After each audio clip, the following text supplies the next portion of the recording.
নিঃশব্দ রাত।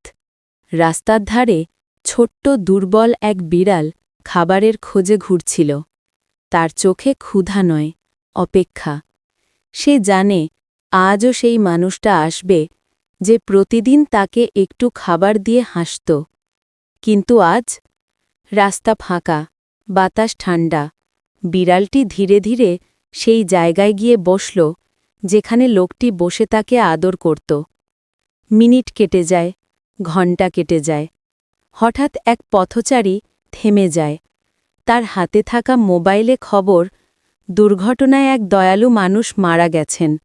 বিড়ালটি সে খবর বোঝে না, শুধু ঠান্ডা বাতাসে সেই চেনা গন্ধটা খোঁজে। শেষে সেই পুরনো কাগজের ব্যাগটার পাশে শুয়ে পড়ে, যেখানে মানুষটি শেষবার তার জন্য খাবার রেখে গিয়েছিল। ধীরে ধীরে চোখ বন্ধ হয়ে আসে। মনে হয় যেন কেউ মাথায় হাত বুললে বলছে, ভয় পাস না, আমি আছি।